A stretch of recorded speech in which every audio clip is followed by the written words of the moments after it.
There's a line you hear a lot in this industry, not your keys, not your coins. And of course, it's true. But I think it's become one of those phrases people repeat without really actually sitting with it. What it actually means is that there is no fraud department, there is no chargeback. Nobody's going to reverse a transaction for you. In traditional finance, of course, security is a feature. In crypto, security and the onus to safeguard your funds rests in your hands. And the uncomfortable part is that most people secure the wrong layer. They'll spend a weekend researching hardware wallets. They'll get the seed phrase right. They'll do everything they're told, and then their phone numbers, which is quietly attached to every exchange account, every recovery flow they own, is not given that much thought. That's what I want to get into today's topic. My guest is Mark Kreitzman.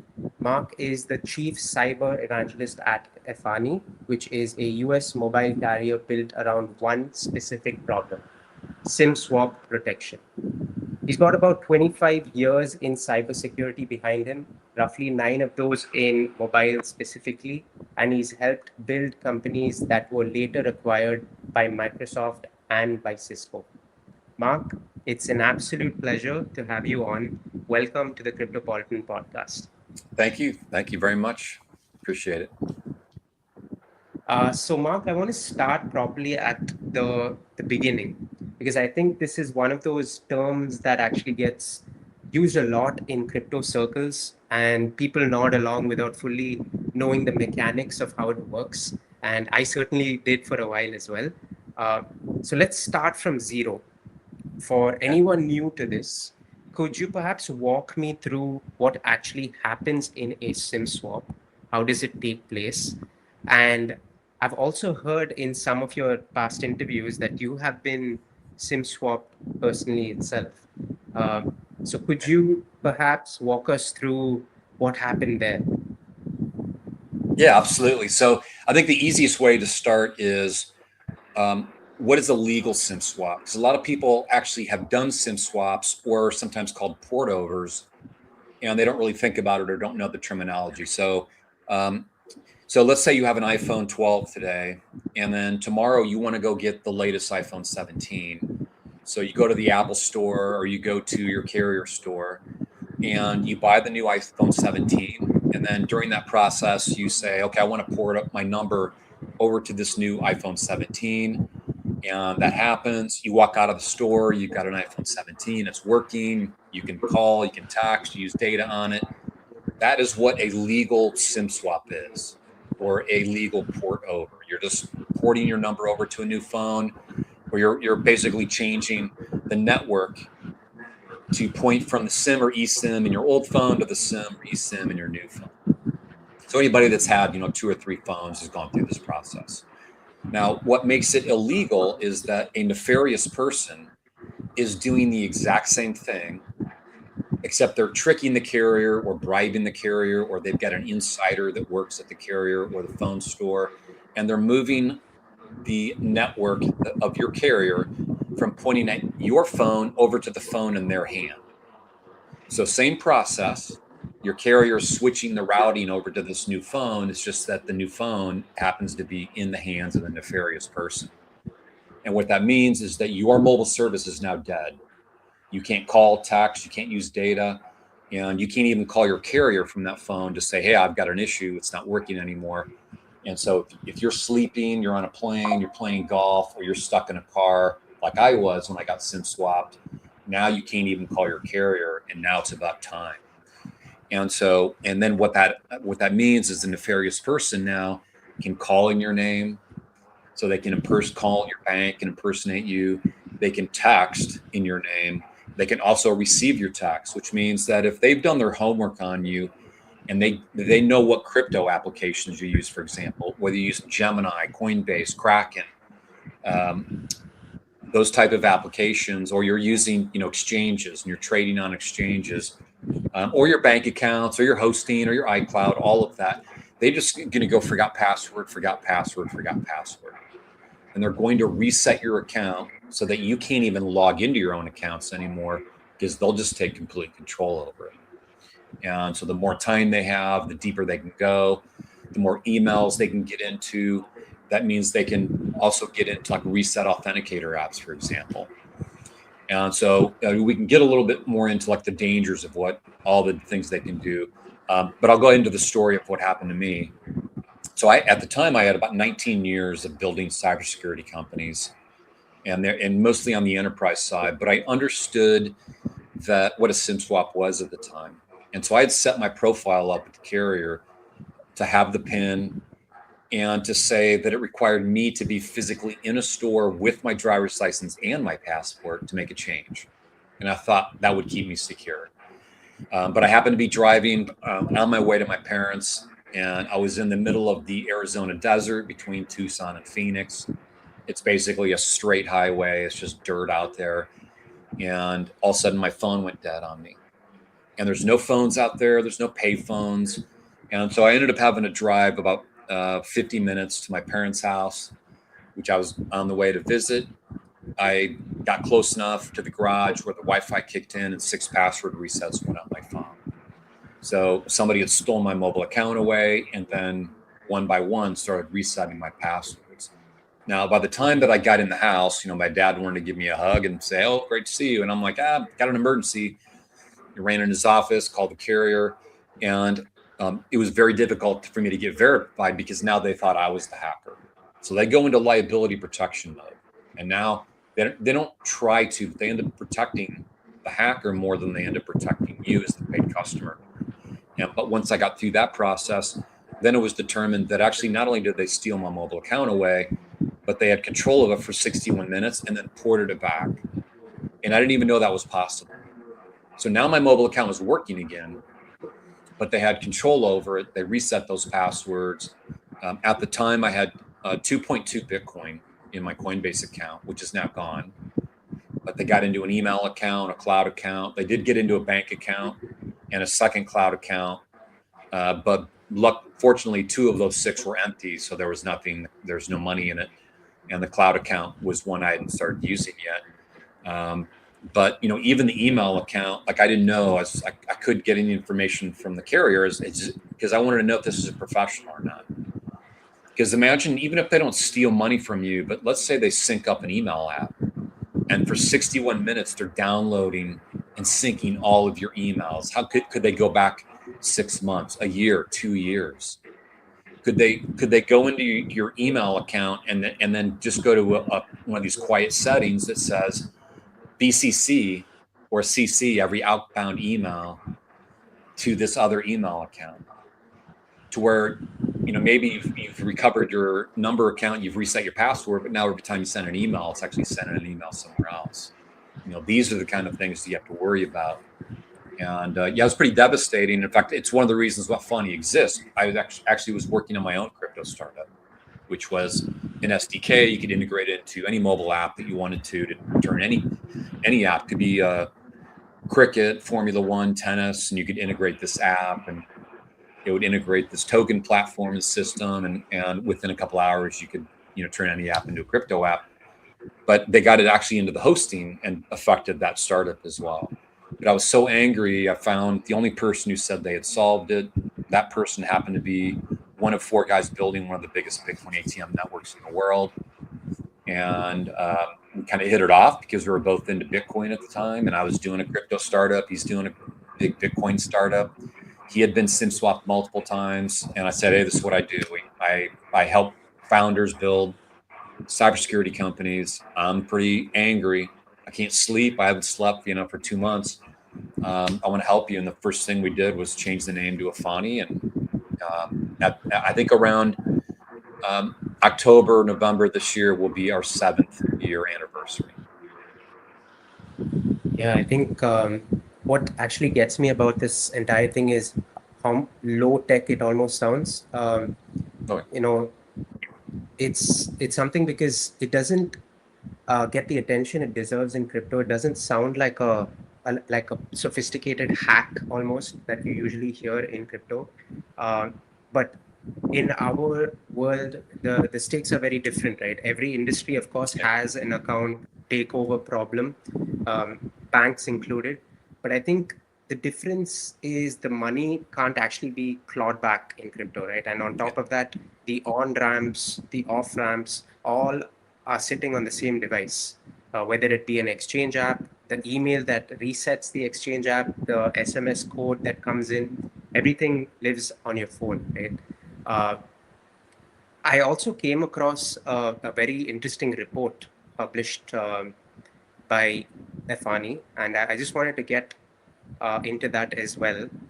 Um, what stood out to me here is that crypto exchanges and wallets are right up there in terms of the sectors being targeted, even now. Uh, so, in a crypto context specifically, how do SIM swappers actually plan an attack? And are there cases you can actually shed some light on? Yeah, well, one case is one that's going to be very, very popular in the crypto news coming up on August 21st. So there's a guy named Tyler Robinson who he was part of this hacker group called the Spider Group, something like that. And he's one of, let's say 10,000, he's one in 10,000 person that got actually caught. But this hacker group was sending people phishing emails and texts, gathering information, doing prep work on them to figure out more information about their mobile phone, their mobile device, carrier. And then, of course, a lot of people advertise, that, oh, I just made a bunch of money in crypto, or I use Coinbase, I use this account, this exchange. And he ended up getting caught. They stole about $8 million worth of crypto from US residents. Now he's a Dundee. He's a resident and lived in Dundee, Scotland, and they were performing these SIM swaps from overseas, which is a very key point. That it could be your next door neighbor, it could be a coworker, it could be a family member that maybe doesn't necessarily like you but knows enough about you and wants to steal from you. But Tyler Robinson was a resident of Dundee, Scotland. But when they finally caught him, he was in part of Spain, I think, hiding out. And on August 21st in the U.S., they're going to rule on his case, and he's looking at up to 22 years in prison for that theft. And as you said before, this is a low tech type thing. So you don't need, I don't like to use the word hacker, because when people say hacker, it sounds like somebody's hacking into your iOS or your Android system and hacking into the carrier. That's not how it happens. One of the biggest SIM swaps in crypto history was against Michael Turpin, and he was 15 years old at the time, stole 24.5 million in Bitcoin from Michael Turpin. And that was a court case where Turpin was trying to sue AT&T for 200 million plus for a while. And that 24.5 million was back then a couple years ago. So imagine what that would be worth today. That was like a massive threat. That same 15-year-old kid, I think he turned 16, and then he ended up SIM swapping, and he stole about 1.8 million from a guy named Rob Ross, who ended up consulting with Efani for about 4 or 5 months a couple years ago. And both of them are friends with Efani. And so it is low tech, because it's about bribery. It's about doing a con job, sales job, and being good at impersonation. And a 15-year-old kid that can impersonate an adult or an older family member, can do this. And and how it happens, at this point with AI tools, and what's on the white web, what's on the dark web, and what's with data brokers, you can get a list of all the emails that are profiled to you. And so let's say I get a list. Let's say I'm a nefarious person, and I get a list of 8 emails that you have used over the last 5 years. Well, I can go to the top 10 crypto exchanges, top 10 crypto online wallets, put your email ID in there and say forgot password, and see what kind of reaction I get. Now, if it's asking me for an SMS code, then I know that I just need to figure out how to SIM swap you, because then I'll own you. I'll own that. And if your crypto's set up with that kind of weak SMS authentication, probably everything else is. And the typical person will make the mistake of using the same email and sometimes the same password for their bank account, their email account. And so they can pre-work on you. Now, let's say they put in those 10 email IDs to Coinbase and say forgot password. Now one of them might say enter your 6-digit authenticator app code. Now I know that I need to get into your email. So I want to go after your email, I want to go after your mobile account, and then I can reset your authenticator app. If you don't have it set up, with the full security offered by some of the apps. And so just a lot of pre-work that people can do. And a lot of people just sort of make the mistake of a lot of people, like a common pattern of many victims is they will set up their Android phone or their iCloud using the email ID that they also use to set up for Facebook, or use it to email family and friends, and not really thinking about the fact that you're emailing out your login for a lot of your accounts. And so you're giving them half the formula, which is one of the easy things to get. And now it's just a matter of forget password. So they don't care if if your password is like 9 digits, or it could be like something as simple as like password 1234. Versus they don't, whether it's that simple versus a 21-digit super complex password. If they're just simply using the forgot password function, they don't care what your password is. It's as simple as that. And it's typically about just it's hacking the human, it's hacking you to try and phish you to give up information, or it's hacking the people that provide you with the mobile service and the mobile apps you're using. And Brian Armstrong came out in 2025, said just another example of what happens is, Coinbase had a $25 million ransom against them last year, where this hacker group said, pay 25 million or we're going to keep hacking your customers. And what they had been doing was paying their customer support reps overseas to give them information so that they could then get in their accounts. And they were just stealing small amounts here and there and sort of doing it under the cover. And so, Coinbase is not the only one that's happening to, and crypto is not the only one. It's happening with your carrier accounts and all these innocent apps that you're using. The customer support, there, could be VPNs, it could be mapping type companies. All it takes is a rogue person inside any of these app providers. And if they can use that to gather information about you, they can then use that information to then SIM swap you. And, I remember reading about the Coinbase case last year as well, and I think what was sobering about that entire incident was how ordinary the entry point seemed. It's, as you said, it's not a sort of sophisticated adversary that's happening. It's someone who found a name, a number, and enough scattered personal information to sound pretty convincing on a phone call, right? Oh yeah, and crypto people, people like to post about how they attended the Bitcoin conference or went to like the Litecoin conference in Vegas or whatever, any crypto conference. So people are putting it online, and then all the data breaches, especially if you're a U.S. resident. I mean, there is no data privacy anymore. We've all been breached, not directly, but government organizations have been breached. The company that does background checks for all the U.S. citizens, got breached, and they lost, something like, I don't know, 2 billion records, which is like generations of background checks on all of us. And so, so all this information is out there, and it's very difficult to delete and remove all of that. And all this information, if it's not already, it's going to be loaded into AI, right? Data brokers, you can go and there's processes for you to delete that. But once this data gets loaded into AI, there is no form where you go to AI and say like, hey, delete this info.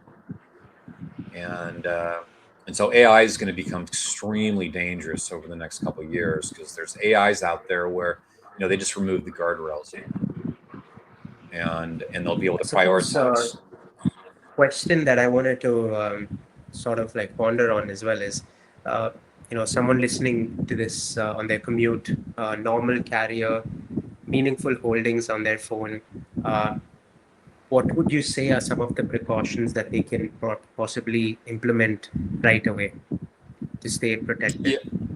Yeah, great question. Because there's a couple things that you can do that don't cost you any money. It's just a little bit of time, and you can do it, immediately and when you get home. But as I said before, you want to make sure that you separate out your emails. So have one email for social media, and you only use it for that, and don't interconnect it with anything else. And then have a couple emails maybe for your crypto accounts, spread things out. Have one for like your banking, have one for like emailing family and friends, and just try and spread that out. So you're just trying to make yourself evasive. And it doesn't mean that you're going to avoid getting hacked, but what it may mean is that somebody decides to skip over you at that time and goes to the next person who hasn't done these kind of changes. So, do the normal things like use a VPN when you can. Use a private browser. So whenever you can, like use a Brave browser, and maybe only use Chrome only when like Brave doesn't interact with a certain application. Because sometimes they can be a little buggy, and so just try and stay away from these applications where there's obvious data collection. Google's collecting all your data, Apple's collecting your data, and then just be really cautious about what you're clicking on. You click on the wrong email, somebody sends you an image that you don't know, don't look at it. If somebody sends you a link, especially these spam links where it's like a message from Amazon, if you don't respond, in the next 24 hours, your package will be sent back, or UPS, or things like that, and just don't click on it, because if you click on it, it can do simple things like execute a couple lines of code that says what's the phone number on this device, what carrier, possibly grab like some information about your, like the phone model, for example. So when somebody calls up, your carrier, now they can say like, oh, I lost my iPhone 13, my white iPhone 13 Plus or Pro. And the more information somebody has about you, then it's a little bit easier of a con job that they can do. And then just be aware that, these SIM swappers are now, of course, they can bribe. They can go in, there's SIM swap forums where they can go in and post somebody's basic information and say, I want to SIM swap this person. And then there's people that work for these carriers that might be, or work for like an independent phone store, might be able to look up and say like, oh, I've got access to this person. And then there's this negotiated rate. So just be aware that these kind of things can happen. And that the SIM swappers these days, if they don't have an insider, they'll do multiple steps. So they might call up and simply try and do a con job on the carrier and say, I just want to add another email to the account. And the guard goes down. It's like, okay, they add an email. Then they call up and they say like, oh, a couple of days ago, I added this email account. I'd like to change the PIN. So then they make a change, or they change the address, or they do something to the account. And then the third time they call, it's no longer a con job, because they're actually doing the real verification, because they've added the information now in order to do the verification on you. And or they could go to a phone store and use this information to buy a phone off your account. This is a popular one. A lot of people don't realize that in the U.S., especially, the carriers have your birth date and your social security, and it's basically a credit account. And so if you got a family plan, somebody can impersonate a brother, a sister, a daughter, a father, and then go in there and order a phone off your line, leave the store, then they call the 800 number, and they've got a phone and a line off your account. Now, you don't know it yet until you get your bill, and you'll be like, oh, why is there these extra charges on there? But they'll leave, they call the 800 number and say, oh, I want to move my old phone number over to this new phone. And the fact they're calling from a phone and a line off of your account, it's that much easier then to get, verified. And, these carriers, a lot of people say, well, I've got a PIN, but if you call up, you can test this, call up your carrier and say, oh, I forgot my PIN. And the typical response is going to be, oh, no problem, Mark, we'll verify you another way. What's your address? What's your social security? What's this? And they're going to try and figure out a way to, verify you. Another thing to realize about the mobile carrier industry, and this is kind of, worldwide, it's not just the US, but is that the way that the carrier industry is built is all the investment is up front to try and sell you phones, finance you phones, and get you to buy their mobile service. But on the back end, when you leave them, you don't even have to talk to them. So let's say you're on T-Mobile today and you want to port your number over to Efani. And Efani supports both AT&T and Verizon networks. And so let's say you want to move from T-Mobile to Efani and use the AT&T network. You don't have to call T-Mobile to cancel. And Efani doesn't have to call T-Mobile to cancel. There's no humans involved. So if you give us a couple of bits of information, we can pull your number over to Efani, and no human on the side of your carrier is involved. And so Efani has these kind of portal access. All the other resellers and MVNOs and all the independent phone stores and the carrier's 800 support number, they all have access to these portals. And so you give Efani a couple of bits of information, we can pull a number over to us, and it's a couple of minutes to do it. Now, the difference between what Efani does versus all these other carriers is that when we port you over, we're unplugging you from that system. So there is no bits of information that could be stolen or given out to somebody where they could then call another carrier and then give them information, and that carrier cannot pull you out of Efani. Efani doesn't, lease phones. So we don't have, in the sense of having phone stores. And so that closes that gap down as well. And then also, all of our verification is human based. And so we're not relying on, AI. And now as humans, we're looking at different things like, there are some typical checks like, hey, we just sent you an email. Can you tell me what it says? Can you respond back to it? We'd like to change our steps around. We may look at the IP address, where it's from. Is it from US? Are you telling us that you're in New York, but it's actually coming from like Belarus or something? And so there's some hidden things we do like that. But we're going to go through steps to make sure that we're not going to give away any personal information about somebody, but certainly not their mobile number, give that away. And we're actually motivated because we insure our customers up to $5 million in losses. So if you were an Efani customer and get SIM swapped, we have an insurance policy. And so we actually have motivation. And our motivation is that we want to make sure that insurance policy is never utilized. So it's not a promise. There's something that I've just come across on your website as well, and I was pretty intrigued by it. So in terms of the identity and account protection, I see that there's a 11-layer verification process. Could you perhaps just shed some light on what the 11 layers are, and how does that actually work? Yeah, absolutely. So just a couple basic things when you sign up with Efani is that Efani controls your account. And so the only information that we collect is your payment information and your verification info. We're not collecting call records. We're not collecting who you text to, who's texted you. We don't collect any of that. We don't want it. We don't want the liability for it. And then also the carrier doesn't necessarily know who you are. They don't have your address.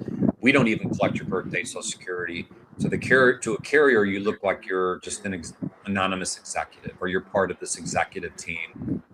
And they don't have all your personal information. So there's some privacy in the sense of privacy against prying eyes from customer support teams of carriers and phone stores, independent phone stores. In terms of the 11 layers, that's the layers of verification that we're doing for the riskier transactions. So even if it's not a risky transaction, we're still going through the key layers of verification. But we don't want to say what all those 11 are because we don't want somebody to reverse engineer, and they change in order, and we change them slightly over time. But that's things like we just sent you an email. Can you please read it? And can you respond back to it? We just texted you. Can you please respond back to that text? We want to make sure that you control the number. We want to make sure you control the email. What's your payment method you have on file? Because people can use crypto. They can pay in stable coins. They can pay credit cards. Some people pay gift cards. We even have some people that pay with checks. And so we want to make sure that somebody understands the details of the way that the account's set up. questions could be things like, tell us the last 6 digits of your payment method. Steps could be, we just sent a credit to your payment method. Can you verify what that amount is? Now, one of the differences between the way we work and the carriers is the carriers are trying to do that all like in, this couple minute, right? They want to save money. They're trying to, when they verify you for simple changes. But when you do things like if you want to port out of Efani, for example, we have what's called a 2-week cooling off period. And so when let's say somebody is moving to Europe, or they sold all their crypto and maybe they don't feel like they need us anymore, and they want to port out. So there's this period where they just say, okay, I want to cancel. And the way we do it is, if we say, like, we sent you a credit, just verify. It's like, okay, you can call back like in a day or two. We're going to actually invest the time. So the carriers put all their resources, their money, their expenses, investments all up front to sell you with nothing on the back end. Where with Efani, these data breaches, these SIM swaps, mobile hacks, that kind of does our marketing for us. And so our sales resources is tiny, right? There's really only 2 people at Efani that are doing the sales resources for the primary, like, long sales calls. But it's when somebody wants to do a risky transaction, there's an actual team that zeroes in on that. Okay, multiple people need to approve things in order to do like a port out, for example. And so that's where we're protecting this insurance policy are being utilized. We're putting our resources where it needs to be in order to make that protection. But the 11 layers are sort of some obvious steps, the things that I've already talked about. And then there's a couple sort of hidden ones that we don't want to tell people exactly like what we're doing to check, but it has to do with, like, where are you, where you say you are, and if there's anything suspicious, then we may go to more of one of the hardcore type things. And to give you an idea of like that would be, we've had people that have been Efani customers, let's say, for like 5-6 years. And it's rare, but we have people that sign up as, Superman or Batman.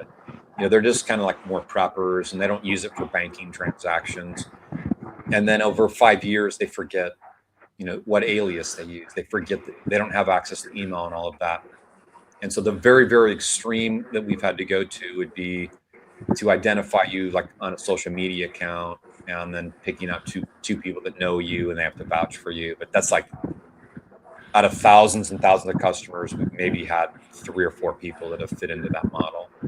But that's the lengths that we're going to go to protect our customers, is to make sure And that. I'm a little bit curious regarding the trends when it comes to SIM swapping as well, because of course the crypto market goes in waves, right? We have like the bull phases, the bear phases as well. Since you've been in this space for a couple of cycles now, have you seen that trend actually match the cycles as well in terms of a spike in SIM swapping when it comes to exchanges or wallets? Have you seen something that correlates in that way? Yeah, that's a great question. I think that it's just consistent.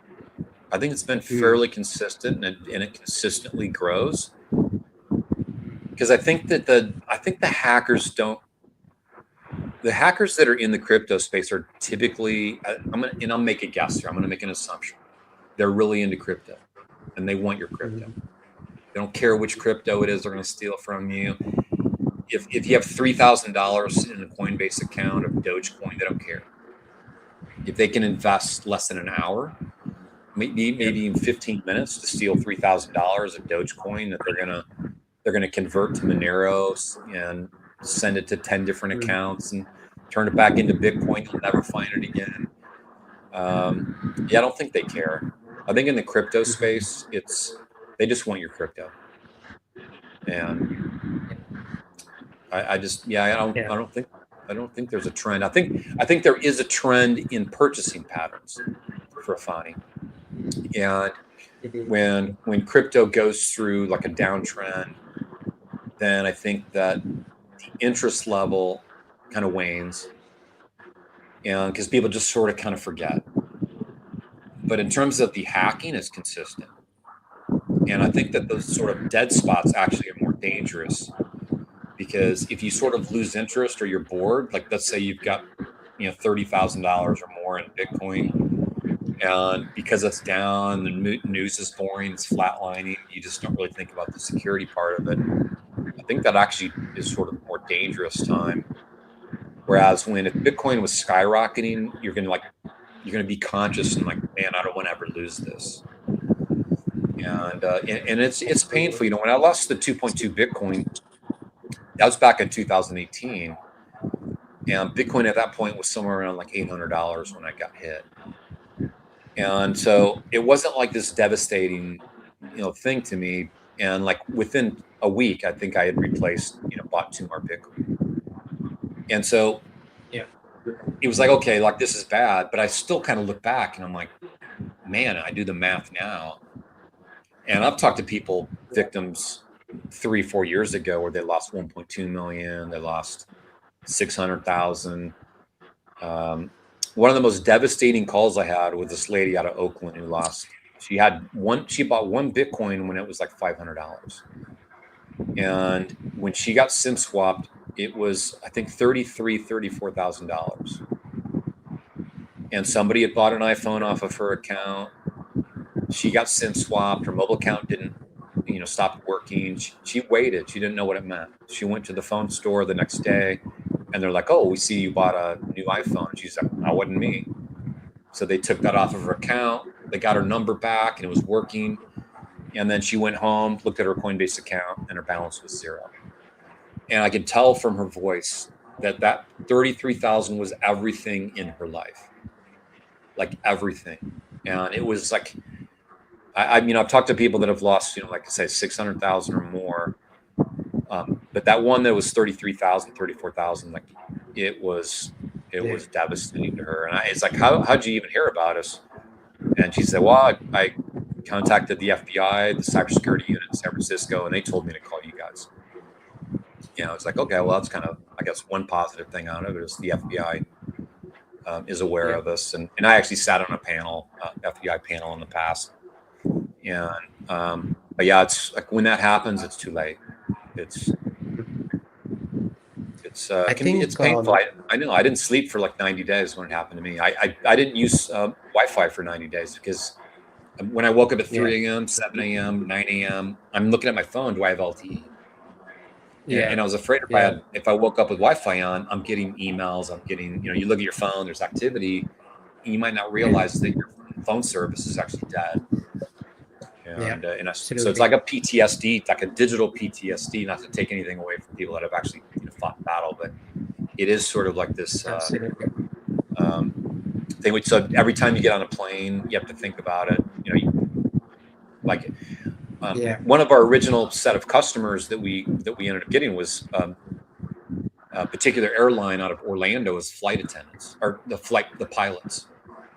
And so I'm talking to this pilot out of Orlando. They did international routes, and he's like, I don't know if it's like a coworker. I don't know if it's like somebody that knows our schedule, but it's like every once in a while, every couple of weeks, when one of our pilots is over the Atlantic Ocean on their way to Frankfurt or Paris or London, the mobile account gets stolen away, and we ended up getting like 4 or 5 pilots from the same airline out of Orlando that were all doing international routes. Because if somebody knows they're going to be stuck on a plane for 9 hours, 12 hours, because not only are you on that plane, but by the time you get off the plane, get to your hotel and everything, 12 hours to a professional is like, they can do Yeah. devastating things to you.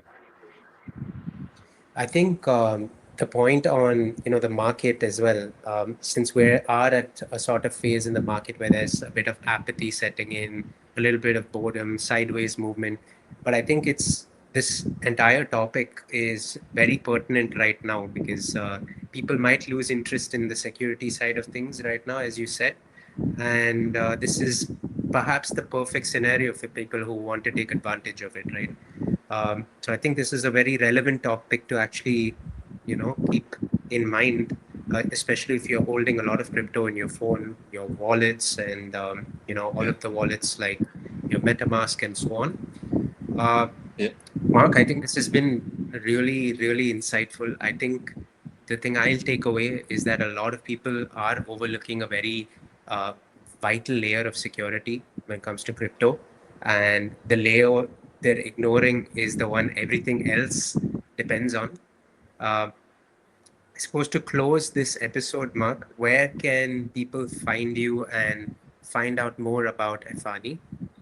Yeah, and I just want to highlight a couple things because we not only do SIM Yeah. swapping, but it's privacy, and there's also protection against MZ catchers and other kind of network level type attacks. But also with our standard plan, it's optional, but you get a dual eSIM plan, so you can have AT&T, Verizon for your voice text data. But we also have this global data eSIM that comes; it's free, and that global data eSIM covers over 200 countries. So if you're a traveler, you land in England, Tokyo, Singapore, Bangkok, you're going to have 5G LTE. So we're keeping you connected globally, and there's no additional cost for that. You land in Tokyo, you're going to have high speed encrypted data, and if you have an iPhone 13, it allows you to do voice calls, receive calls, and make calls unlimited back to the US from these 200 plus countries without paying that extra $10 a day roaming fee. And you don't even need a Wi-Fi connection. But also we enable Wi-Fi calling globally. So if you go to Bali, Indonesia, you're at a resort, whether you have Android, doesn't matter what kind of phone you have, you connect to Wi-Fi, you can call back to the US for free. And with our AT&T plan, you get 500 free international calling minutes, which means that from the US, you can call Spain, Germany, UK, or if you're in Bali or you're in Tokyo, Singapore, you can also call Spain, Germany, and so we just include that. There's no additional cost for this, and you get all the security. So anyone that travels, we're like an absolute no-brainer, even if you don't need the security part of it. You can go to get information about Efani. I think our YouTube channel is a great place. I do a lot of videos myself. You'll see me in 85% of the thumbnails. We do videos on all the different type of threats you need to look at and tips on how you can secure yourself. And of course, if you want to learn about Efani, the website. Also, anyone who, such as yourself, that educates the crypto community about how to secure themselves, we love to give discounts to those communities. And so we're giving a discount to your community. And so I think the best place to start would go to efani.com/Cryptopolitan. And you can, edit in your link, put a QR code, however, just to make it easy for people. But if you enter that in, you're going to go to a landing page that's going to look like our main page, and you're going to get a $99 discount off of Efani. Now, if you go to efani.com and try and buy us, you don't get a discount. So you want to go to efani.com/Cryptopolitan. Happy to give this to your community. And again, it's because you're educating people not only about crypto, but also how to keep secure. And so we appreciate that as well. I always tell people to look at cold storage. If you haven't looked at cold storage solutions, go ahead and do that. But even if you have moved 100% of your crypto to cold storage, you still have to think about the fact that it makes you an indirect target, that they can still go after your email, your iCloud, your cloud storage, whether it's blackmail, whether it's whatever motivates these people. It could be you just make a wrong political post these days, and it may motivate somebody to try and SIM swap you just to take over your social media account, for example, and then threaten you, ransom you with $1,000, 5,000 in Bitcoin to give you your YouTube channel back that you spent 10 years building. There's all kinds of reasons that people get motivated. But Anish, I really appreciate having me on. I'd love to educate people about this, and I think I've covered everything at this point. Yeah, I think it's been very, very insightful, Mark. Just want to say thank you once again. I'm definitely going to be reading more about Efani and the SIM swap space in general. I do a lot of research in that end in terms of the different vectors where people can get attacked, especially if they're holding a lot of crypto as well. And SIM swapping is definitely a huge vector for attack. So I will definitely be doing a lot more research there. We'll put the links in the description below as well, and everybody can check it out there. Mark, thank you so much for taking the time to do this podcast. This has been the Cryptopolitan podcast, everyone. I will see you all in the next one. Thank you, everybody. Thank you.